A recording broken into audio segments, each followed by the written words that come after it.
Dakilang Diyos aming Ama, sa iyo kami ngayon tumatakbo. Hindi lang bilang Diyos na aming pinananalanginan, kundi Diyos Ama na siyang aming iniibig. Kami ay umiibig sa iyo dahil ikaw ang unang umibig sa amin. Inibig mo kami ng pag-ibig na magpasawalang hanggan. Ito yung pinatunayan sa krus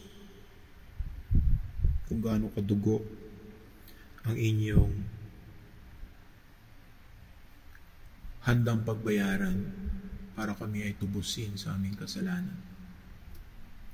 Salamat po sa inyong salita na malaya namin itong nababasa.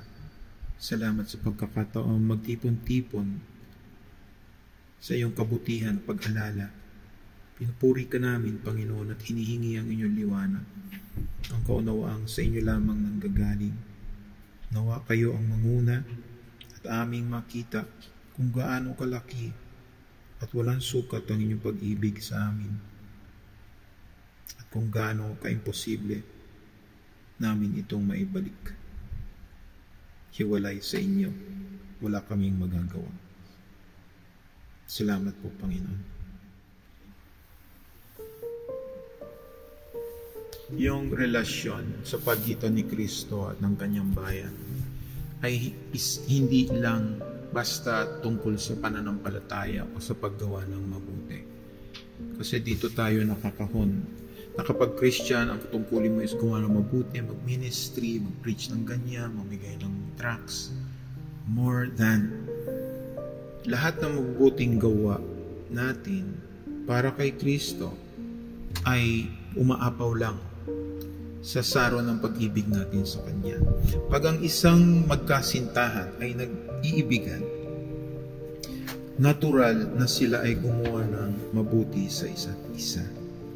Hindi kailanman nagiging obligasyon yung bagay na yon. Kaya nga sinasabi, mag-abala ka pa, nagawa mo to para sa akin. Siyempre, mahal kita.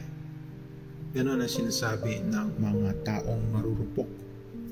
Kung kaya natin magsabi ng ganon at gumawa ng ganon selflessly sa ating iniibig, hindi maipapantay yung pagtingin ni Kristo sa kanyang mga iniibig. Kaya sinabi natin kanina, ang aklat na ito ay on the onset ay makikita natin parang physical love siya. Pero more than that, it is a spiritual description ng pag-ibig ni Kristo. Eternal love ni Kristo para sa kanyang bride. Para sa mga elect, sa mga hinirang. Ang gospel ang pinaka-pag-ibig ng Diyos na kanyang pinamalas. Pero para sa mga hindi elect, sa mga rebelde, sa mga kalaban ng Diyos, ang gospel ay ang hatol ng Diyos para sa kanila. Kung ano yung ikamamatay ng mga tao sa labas ni Kristo, ay siya naman ikabubuhay at ikasisecure na mga nakay Kristo at sa kanyang pag-ibig. Again, hanggang kababawan lang yung sinasabi natin dito. God's love. Kasi hindi pa natin talaga ito nauunawaan at kayang maunawaan habang tayo ay nandito sa lupa. We can only imagine, but we are inclined to believe even without experiencing it yet. Yung pag-ibig na yun ay sa atin na. Pero hindi pa. Wala pa yung kasal. Ang pinakamataas, pinakadakila at pinakaunang utos ng ating Diyos ay hindi ang maging mabuti kang tao, kundi ang pag-ibig sa Kanya. Maraming tao, well-meaning, na nai-stress kasi hindi sila nakakagawa as they ought sa ministry. Nabibigatan sila na masyado akong busy sa aking trabaho at wala akong time sa ministry. Ako, ganyan. Dati kay Mao, hindi daw siya mapupunta langit kundi siya makapag-preach sa labas. May mga ganito Pero sa pag-ibig ng Panginoon, itinutuwid niya yung ating mga maling pag-aakala sa kanyang pag-ibig. Ang kanyang pakay is ipaunawa kung gaano niya tayo kamahal. Not in the worldly sense, but in the eternal sense. Yung pag-ibig niya ay hindi lang para sa araw-araw na pag-provide ng pangangailangan natin, kundi para sa magpasawalang hanggang buhay natin. Hinanda na niya. Minabuti ng Panginoon na yung kanyang pag-ibig para sa kanyang bayan ay maipamalas niya sa pamamagitan ng institution ng Christian marriage. Hindi ko maintindihan yung mga taong galit sa Diyos pero nanakawin nila yung institution ng marriage sa Christian worldview. Yung pag-ibig ng Diyos kay Kristo ay higit pa na kahit anong talon ng langgam, hindi niya maabot yung ulap. Ito ang layo ng pagkadakila ng pag-ibig ng Diyos kay Kristo sa atin. It transcends all earthly relationships. Dahil yung pag-ibig ng tao ay, again, guys, sa Ecclesiastes, may katapusan. Merong hiwalayan dahil sa kamatayan. Yung spouse mo na mahal mo, balang araw, mamamatay. Isa sa inyo.